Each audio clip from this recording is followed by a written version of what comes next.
બધાને મારો હૃદયપૂર્વક નમસ્કાર. મને ગુજરાતી એટલું બધું નથી આવડતું कि હું बोली सकूं. मैं हिंदी में बोलता हूँ. मैं इधर मार्गदर्शन के लिए नहीं आया हूँ, सच्ची बात मैं मेरे दिल से बता रहा हूँ, क्योंकि जब से मैं इधर कार्यक्रम की शुरुआत से देख रहा हूँ कि सभी छोटे बच्चों से लेकर के बड़े तक वह सभी सहभागी हो रहे हैं. और सच्चा शार्दुल, शार्दुल यानी शेर का बच्चा कब निर्माण होगा? जब ऐसी परिस्थिति हर एक घर में आएगी तो निश्चित शार्दुल का निर्माण होगा, इसमें मुझे कोई शंका नहीं है. हमारा जीवन यह एक विशेष है, मानवीय जीवन ये विशेष है.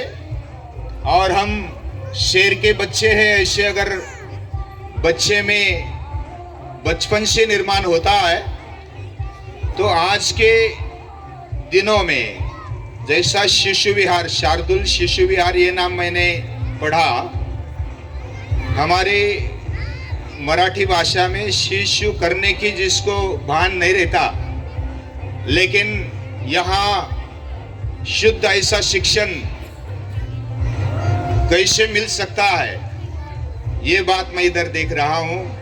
आपको नमस्कार करने के लिए आया. पहले कृष्ण ने उनको बचपन में अपने माता पिता का प्यार नहीं मिला, यानी देवकी माता और वसुदेव ये बचपन से बिछुड़ गए, जन्मे और वो गोकुल चले गए. यशोदा और नंद उन माता पिताओं ने उनको पाला पोसा और बड़ा किया. अपनी माता का परिचय न होने पर भी वो माता को नहीं भूले.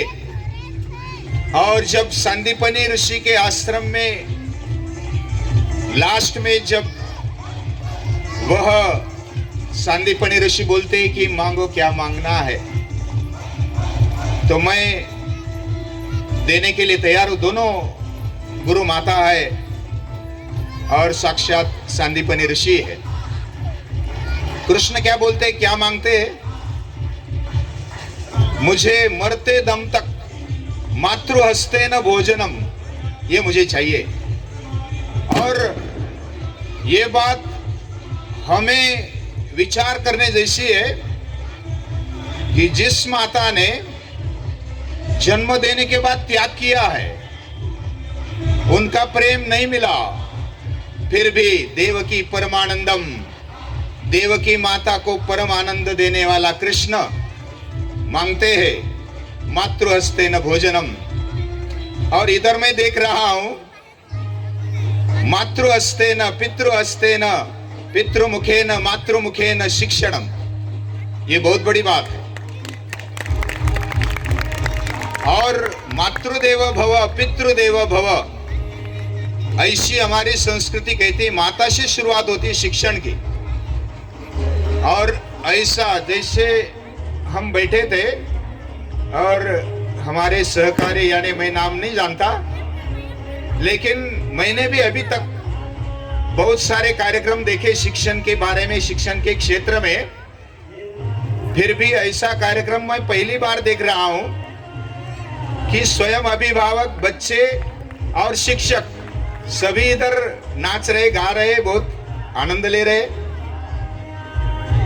तो मुझे भी ऐसा लगा कि जब ऐसे स्वयं जैसा शिक्षक कैसा होता है, वह स्वयं अपने जीवन में लाता है, वही आचार्य है. कर्तव्यमाचरण यस्तु अकर्तव्य मनाचरण तिष्ठति प्रकृताचार्य सवै आचार्य इति स्मृतः.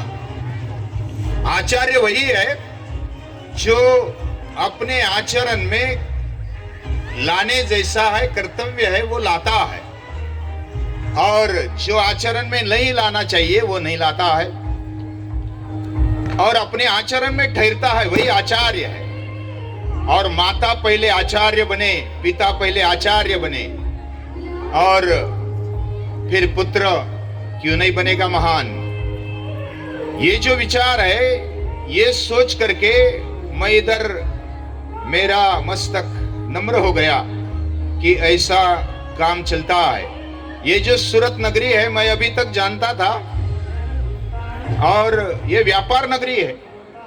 व्यापार नगरी होने के बावजूद भी ये ऐसा कार्य इधर होता है, ये बहुत आश्चर्य की बात है।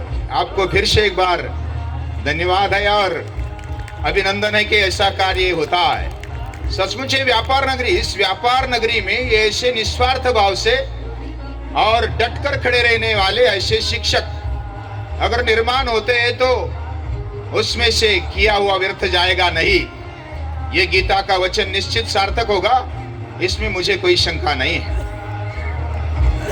अभी जब मनुष्य निर्माण का काम, जब हम सोचते हैं कि हमारा बच्चा, हमारी बच्ची निर्माण हो जाए, राष्ट्र की बातें करने वाले, राष्ट्र निर्माण की बातें करने वाले, समाज निर्माण की बातें करने वाले, या तो पूरी दुनिया को बदल डालने की बातें करने वाले केवल बातें करते रह जाते हैं, लेकिन जो खुद बदलने की इच्छुक है, जैसे कोई बीज जमीन में जाता है और स्वयं अपने आप को मिटा देता है, फिर वृक्ष अंकुरता है, उसमें से बड़ा वृक्ष बनता है।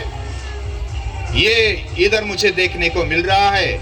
फिर से मैं नतमस्तक होता हूं आपके सामने, बार बार नतमस्तक होने की मेरी इच्छा हो रही है। सचमुच मुझे ऐसा लग रहा है। हम जब मनुष्य निर्माण की बातें करते हैं तो मनुष्य निर्माण में चारित्र्य निर्माण ये प्रथम माना जाता है। मनुष्य आज की दुनिया में इधर उधर भटक रहा है। स्वामी विवेकानंद कहते हैं कि मनुष्य निर्माण में, चरित्र निर्माण में 4 बातें होनी चाहिए, और ये इधर देखने को मिल रही है। चारित्र निर्माण में शारीरिक मजबूती चाहिए, इंद्रिय की सक्षमता चाहिए। उसके साथ साथ जब हमारा शरीर मजबूत है तब हम मन को मजबूत बना सकते, एकाग्र बना सकते। हमारे पाँव में लगा है, मेरा माथा दुखता है तो मैं एकाग्र नहीं हो पाता, क्योंकि मेरा शरीर ही दुख रहा है। मेरा माथा दुख रहा है तो मैं कैसे एकाग्र हो सकता हूं? तो शरीर और मन का संबंध है। शरीर जैसा मजबूत होना चाहिए बचपन में, इसका आग्रह इसलिए है कि शरीर और मन का संबंध है, और शरीर और अन्न का भी संबंध है। जैसा हम खाते हैं अन्न, वैसा मन होता है। आपके आहार में भी बदलाव है। मैं देख रहा हूं इधर अभिभावक भी आसन करते हैं और बैलेंस रख पाते हैं, ये बहुत बड़ी बात है। ये संतुलन रख पाना इतनी साधारण बात नहीं। मैं योग का शिक्षण ले रहा हूं, अभ्यास कर रहा हूं, मुझे पता है एक पैर पर खड़े होना और ज्यादा देर तक उसको लंबाए रखना ये साधारण बात नहीं है। वह शारीरिक संतुलन और मानसिक संतुलन के बजाय ये शक्य नहीं है। ये जब देखते देखते मुझे एक बात याद आ गई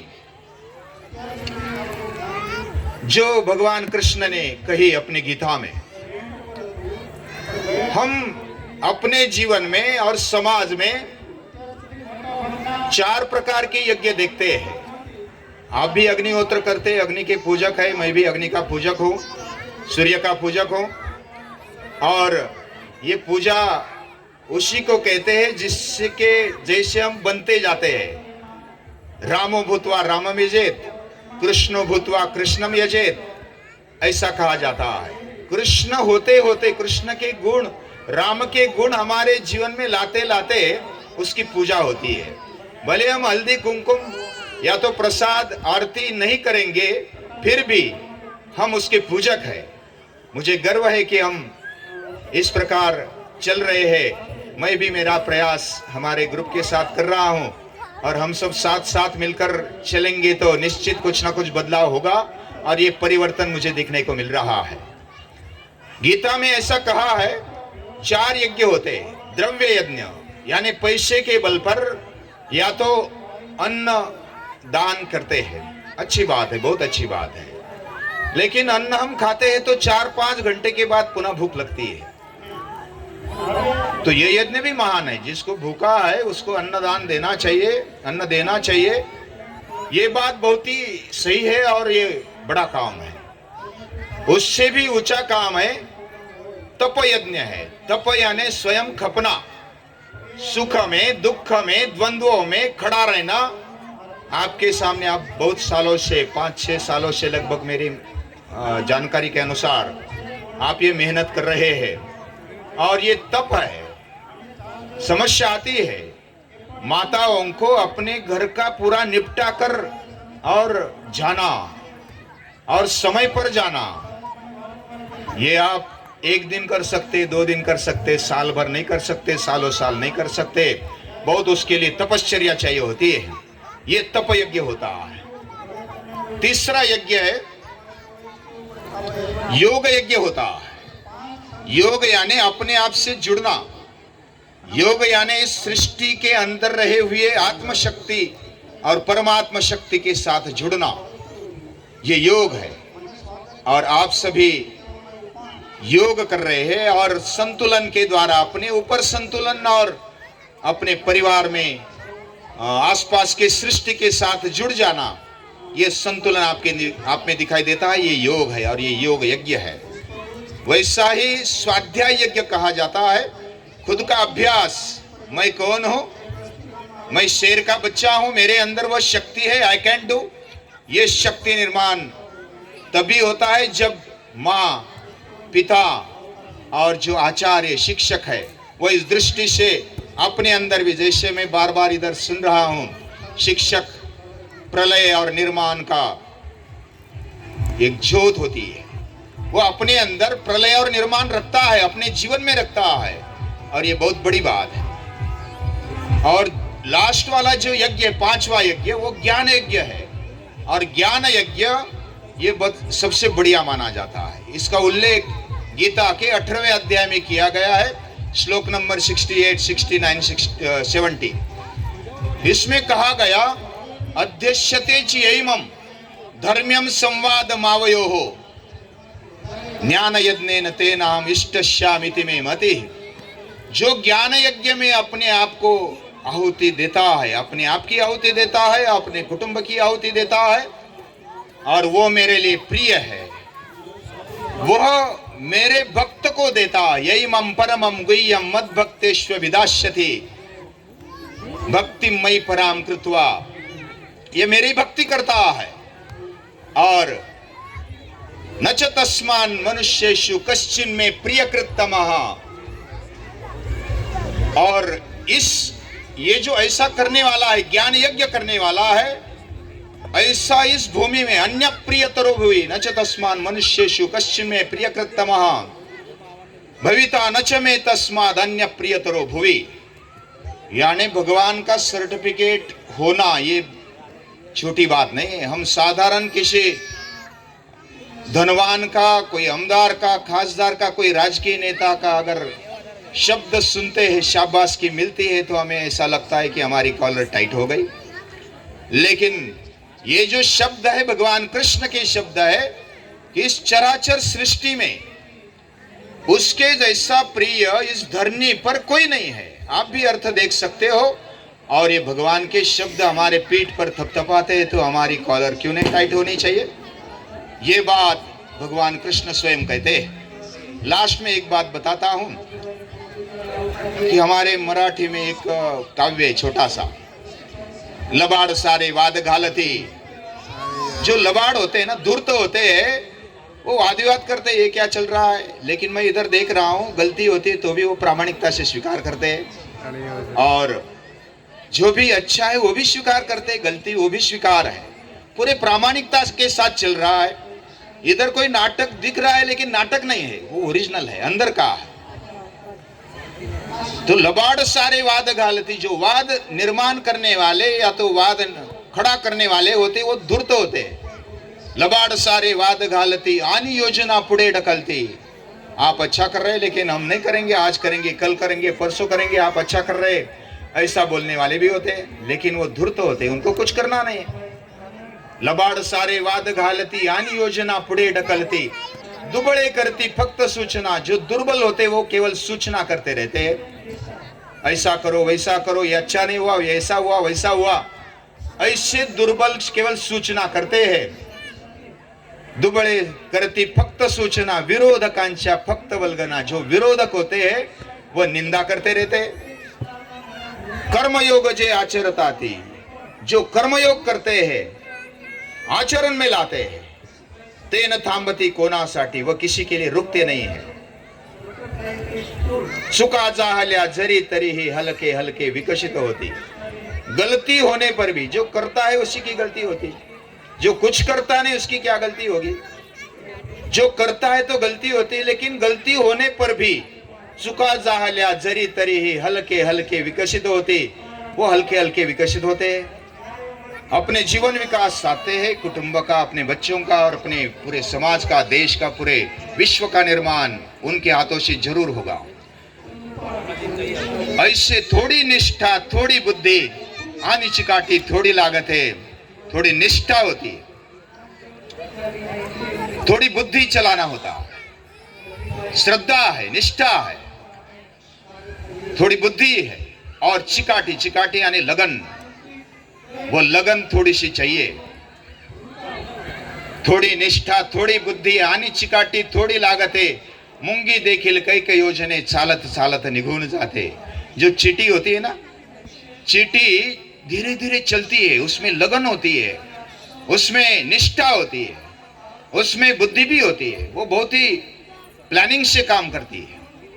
ऐसी चीटी जैसे वो किसी के लिए रुकते नहीं, वो कई योजन वो चलते रहते। मैंने कभी अभी तक चीटी को रुकते हुए नहीं देखा, रात में भी देखा तो रुकते हुए नहीं देखा। आप ऐसे हैं। आप सभी को फिर से एक बार मैं धन्यवाद कैसे बोलूं, मेरे शब्द कम पड़ जाते हैं, शब्द में बांधना इसको ये संभव नहीं होता। फिर भी आप जो भी कर रहे हैं, खुद को खड़ा करने का, अपने बच्चों को खड़ा करने का और पूरे विश्व को निर्माण करने का सामर्थ्य इस शिक्षण में है। ये साधारण बात नहीं बोल रहा हूं, मैं अपने अनुभव से और ऋषियों से जो भी मिला है उसका निचोड़ लेकर मैं आपको बताता हूं। मेरा अनुभव भी कम है, मेरा बहुत सारा वर्णन किया, लेकिन इतना बड़ा मैं नहीं हूं, मैं सामान्य हूं, मैं भी अभी सीख रहा हूं और आपसे भी सीखने के लिए आया हूं। आपको बारंबार नमस्कार है, प्रणाम।